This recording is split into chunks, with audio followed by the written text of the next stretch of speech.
안녕하세요, 민페이씨, Singapore.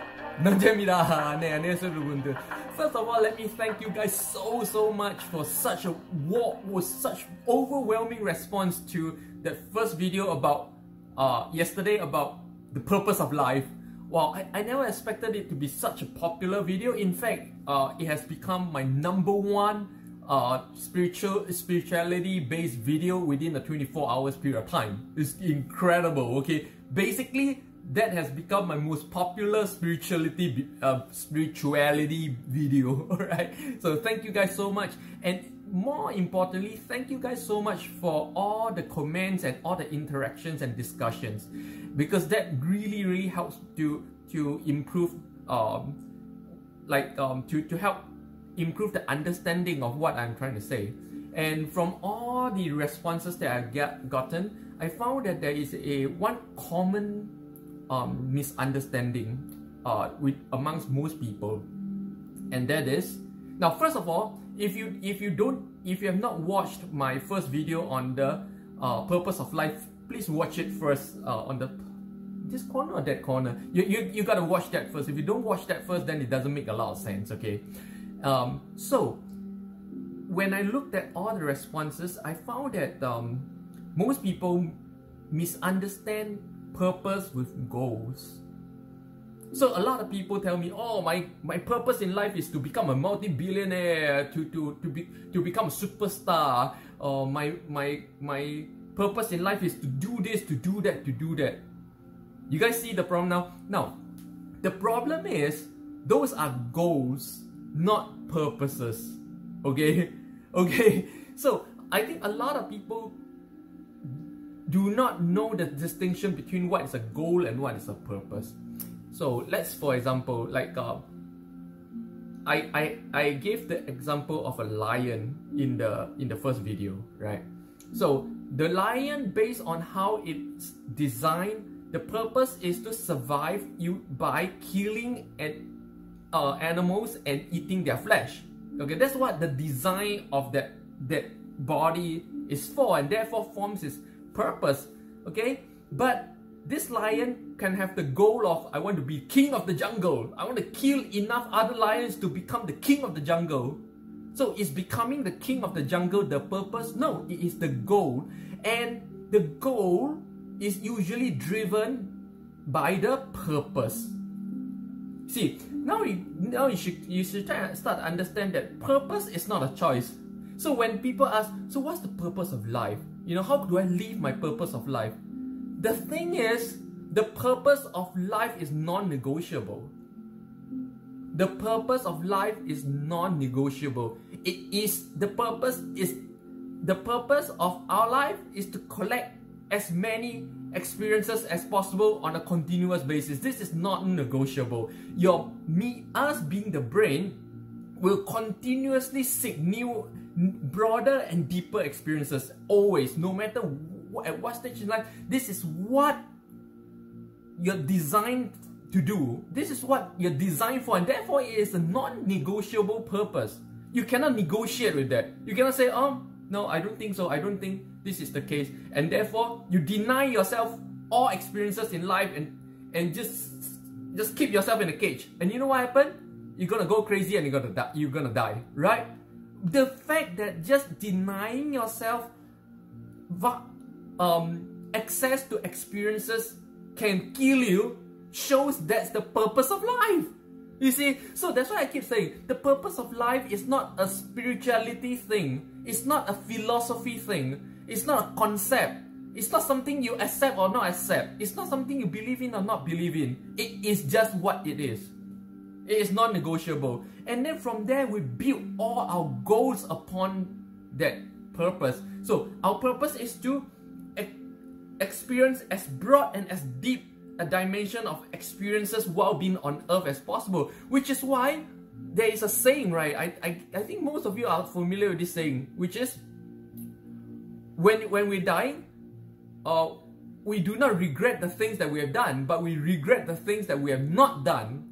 Okay, basically what this is saying is, when it's time to die, you only regret that you have not experienced enough. You say, why do you not why do you regret at your deathbed that you have not experienced enough? Because the purpose of life is to experience it all. You see the problem right now? So, based upon this very fundamental purpose or need of life, you can't call it a need. This is what we're designed for, and therefore it's a purpose, not a need, okay? So, then we make goals. Okay, from here, I want to experience the life of a multi-millionaire. So, I make a goal of becoming a multi-millionaire. And I bet you, when you get there, you're going to have a different goal. And that is the whole... See, actually, this purpose of life, this statement of purpose of life sounds very simple. The purpose of life is just to collect as much data in the form of broad and deep experiences, that's all. But there are many layers to this. And there are very deep implications, which at this point, I don't want to confuse you guys. Okay, I'm just going to leave it at this level. This is a very surface level. Okay, but once you get to that goal, you're going to see another goal. Okay, and you're always going to see another goal. Okay, and you're always going to get somewhere else. So then you must be wondering, so what is the impetus of that want to keep moving, keep going? Is that you simply have the design need to keep collecting more and more data, that's all. More and more data in the form of experiences. That's why, even if you say, first I need to know myself and then do the things that makes me happy. That's a goal. To know yourself and to do things that make you happy is fulfilling the purpose of life in terms of experiencing the things that makes you happy. And see, this is the big paradox here. No matter what you do, okay, in terms of experiencing, see, some of you may be confused and may say, if the purpose of life is to experience everything, but I don't want to experience the bad things. I just want to do what makes me happy, okay? I just want to do what I'm passionate about.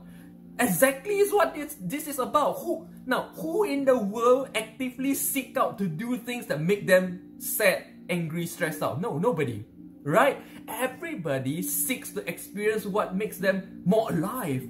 Okay, I didn't like 1 year ago I started my journey as a professional fighter. I didn't do that because I want to seek out being injured and painful and can't sleep every night. No, I do that to seek out the experience of becoming a champion. Okay, I wanted the good things, the happy things in my life.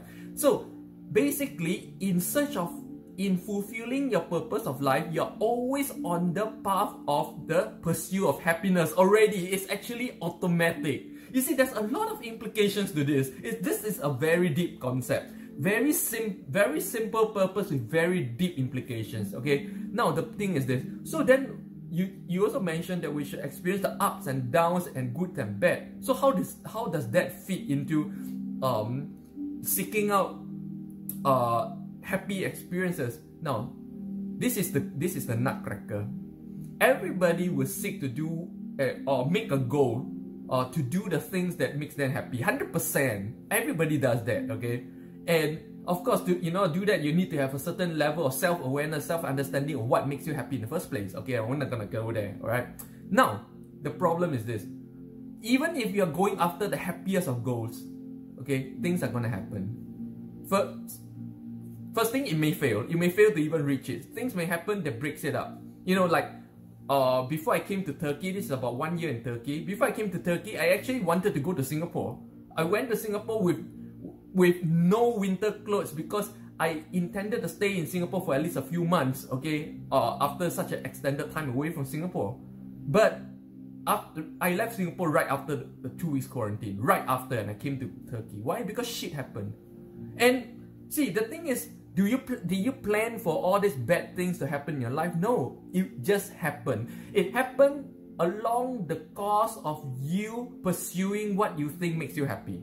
So it's inevitable. You are going to experience the ups, the downs, the good and bad, no matter what. So you don't have to actively look for the bad things. The bad things will come. And the thing is, if you understand fully and deeply the purpose of life, to me, it was just an experience. And to me, whatever experience in Singapore, it was horrific to me. And a lot of my friends are shocked that I have to go through something like this after being away from Singapore for so long and contributing to the whole business and image of Singapore in so many countries. I was subjected to that kind of treatment. But to me, I actually find it to be a very enriching experience. Like, oh, it's a really bad experience, but it's a really bad experience that not many people could have.